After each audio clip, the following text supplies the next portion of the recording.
Hola a todos, vamos a empezar nuestros temas de investigación en educación médica con este primer tema de introducción a la investigación. Yo soy Joaquín García Stein, soy miembro del Centro de Estudios Universitario en Educación Médica, profesor de Fisiología en la Facultad de Medicina de la Universidad de Murcia.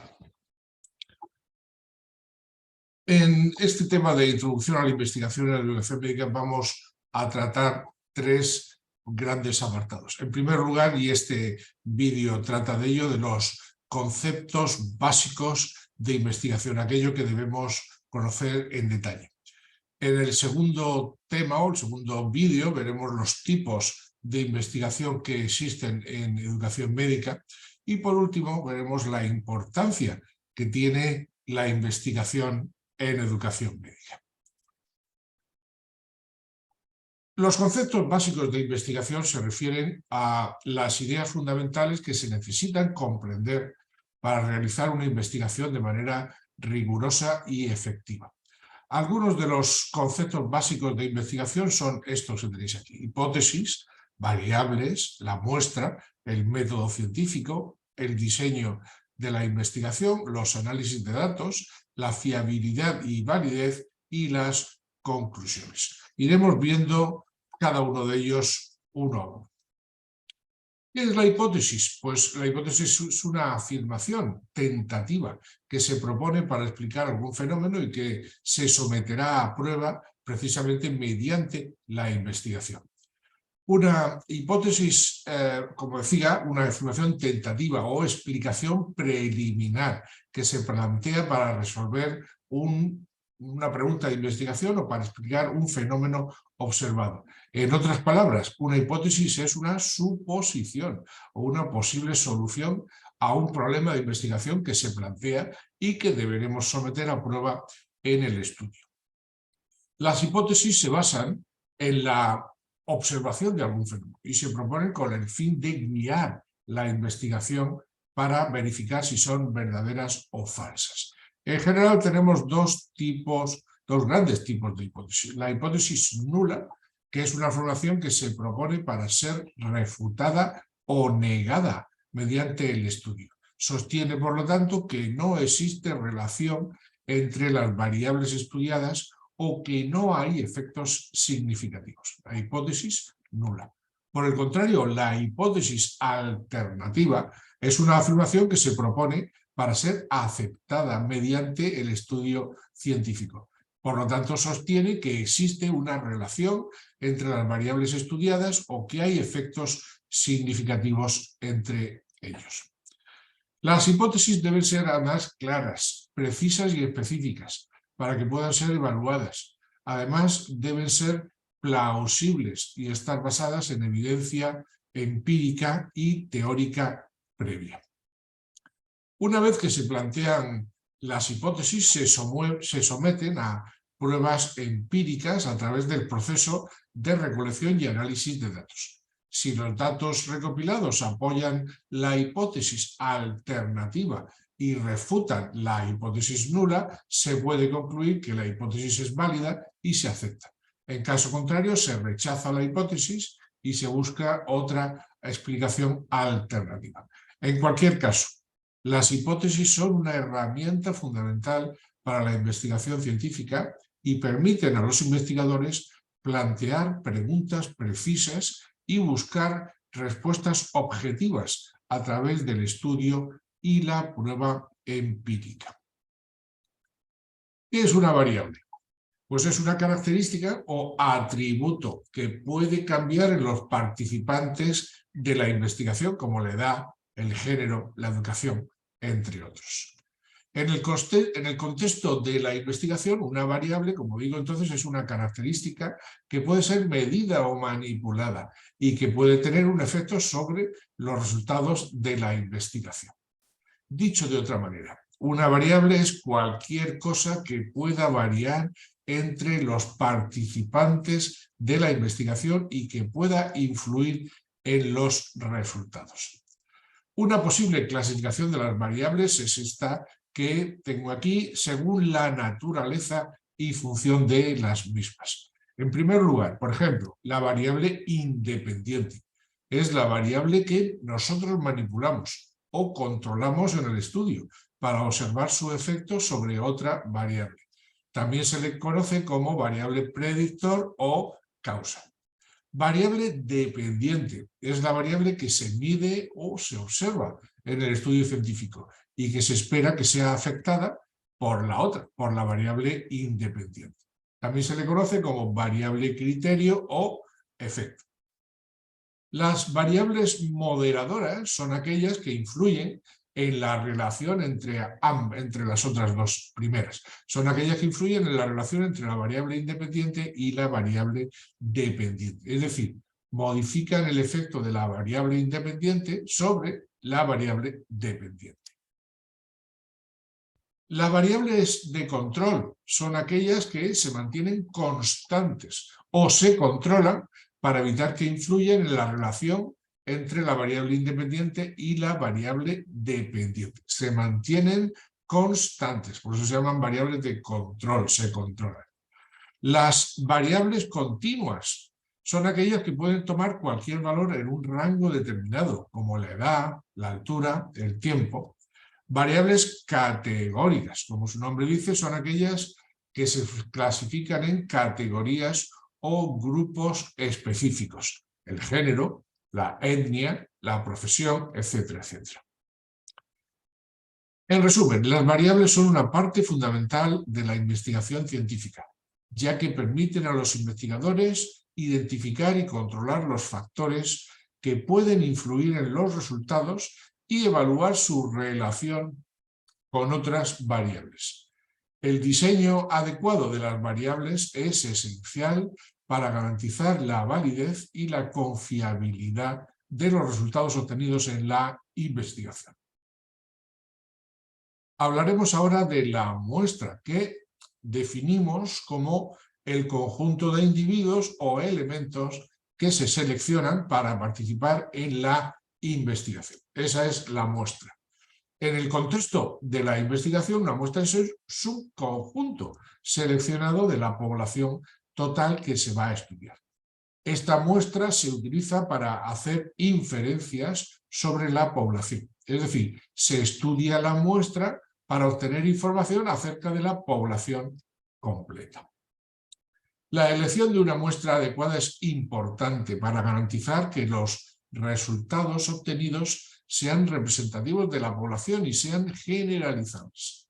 Si se utiliza una muestra no representativa, los resultados serán sesgados y no reflejarán la realidad de la población. Por lo tanto, es fundamental que la muestra se seleccione de forma aleatoria y representativa. El tamaño de la muestra es otro aspecto importante a considerar. Si la muestra es muy pequeña, puede no ser representativa de la población completa y los resultados serán poco fiables. Por otro lado, si la muestra es demasiado grande, puede ser muy costoso realizar el estudio, además de consumir mucho tiempo en la recopilación de los datos. Existen distintos métodos para seleccionar una muestra, como tenemos aquí: el muestreo aleatorio simple, el muestreo estratificado, el muestreo por conglomerados y el muestreo sistemático, entre otros. Cada método tiene sus ventajas y desventajas, y la elección del método dependerá de las características de la población y del objetivo de la investigación. Volveremos sobre estos métodos más adelante en nuestro curso. Además, me he dejado el punto 4, es importante definir los criterios de inclusión o exclusión en el estudio para seleccionar a los participantes de la muestra. Estos criterios pueden incluir características específicas de la población: la edad, menores que, mayores que, el género, la salud, la profesión, entre otros.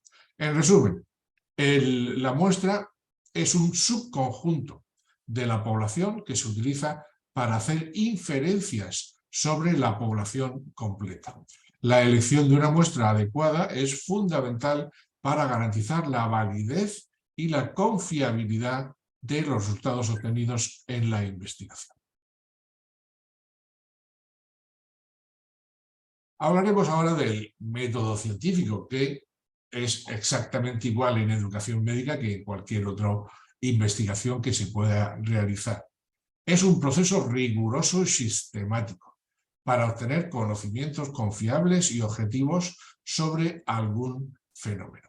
En la investigación en educación médica, el método científico se usa para diseñar y llevar a cabo estudios que permitan comprender los procesos de enseñanza y aprendizaje en el campo de la medicina, por ejemplo. El método científico en investigación, en educación médica también, en general la investigación, implica varios pasos importantes que describimos a continuación. En primer lugar, la observación. En esta etapa, el investigador observa el fenómeno o problema que desea estudiar. Puede hacerlo mediante la revisión de la literatura existente, la realización de encuestas, entrevistas o la observación directa de diversos fenómenos. Inmediatamente después, a partir de la observación, el investigador formulará una hipótesis, que, como hemos dicho antes, es una suposición tentativa sobre la relación entre las variables que se están investigando. Como hemos dicho antes, esta hipótesis debe ser clara, específica y comprobable, testable.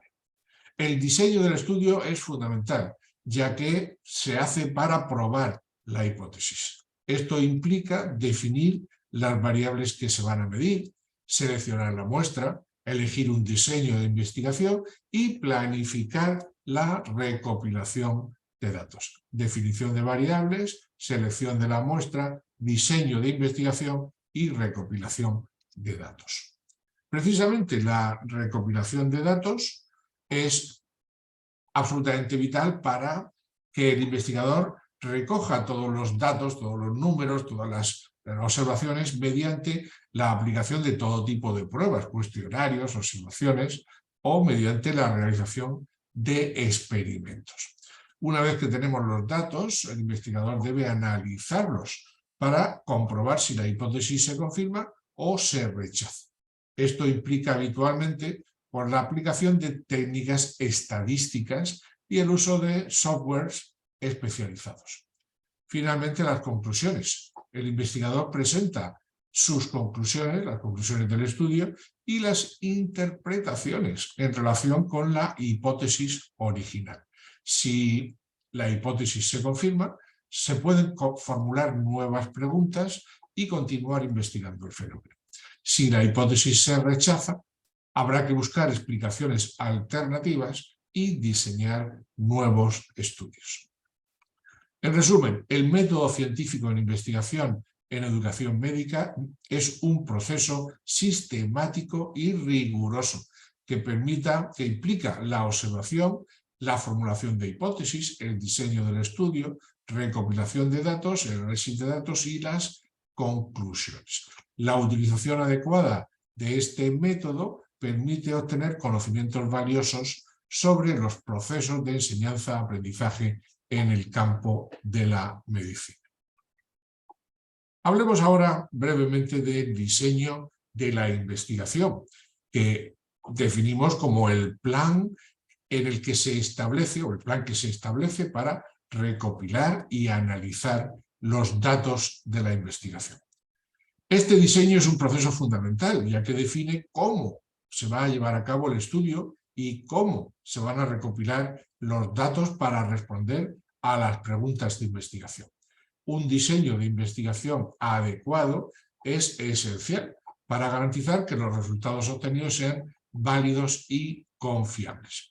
Algunos de los principales diseños de investigación que se usan en educación médica son estos que vamos a describir ahora. En primer lugar, los estudios descriptivos, que se usan para describir las características o fenómenos de interés. Por ejemplo, podríamos llevar a cabo un estudio descriptivo para analizar las características de los estudiantes de medicina en términos de edad, género, antecedentes académicos, por ejemplo.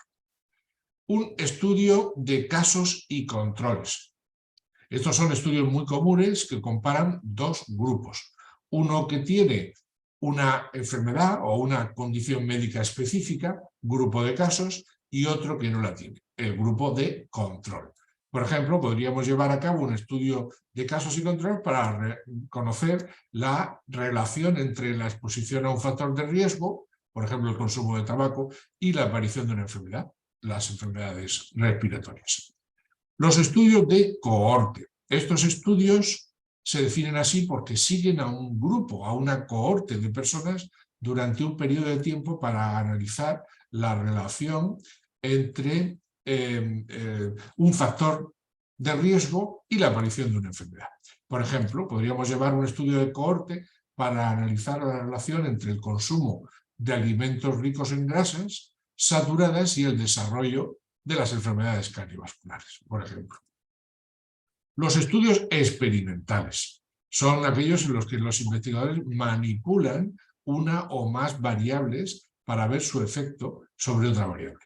Por ejemplo, podríamos llevar un estudio experimental para analizar el efecto de un programa de entrenamiento en habilidades clínicas en la capacidad de diagnóstico de los estudiantes de medicina. Sería un estudio experimental.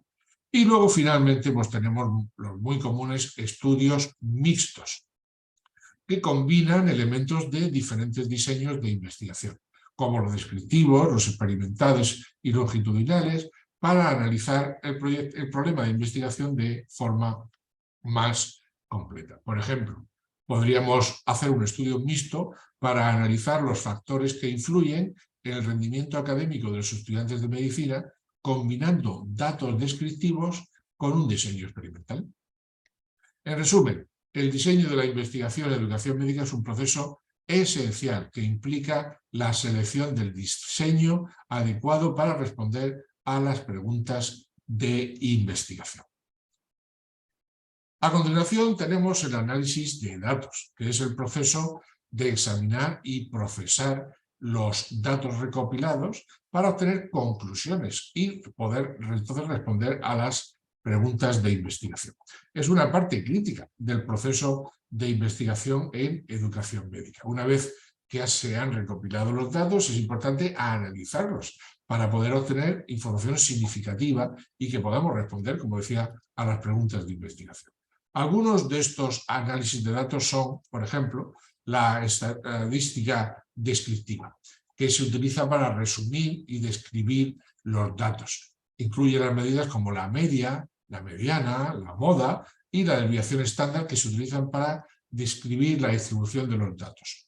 Los análisis cualitativos, para analizar datos cualitativos como las entrevistas, las transcripciones de grupos de investigación, los documentos escritos. Se pueden utilizar diferentes técnicas de análisis cualitativo que veremos en su momento también más adelante en el curso, como el análisis temático, el análisis de contenido y la teoría fundamentada para identificar patrones y temas en los datos. El análisis cuantitativo, en oposición al cualitativo, se utilizan estadísticas y técnicas para obtener datos numéricos. El análisis de correlación se utiliza para evaluar la relación entre dos variables. Se pueden utilizar diferentes tipos de análisis de correlación, como el del coeficiente de Pearson o el coeficiente de correlación de Spearman, dependiendo de la naturaleza de las variables y del tipo de datos recopilados.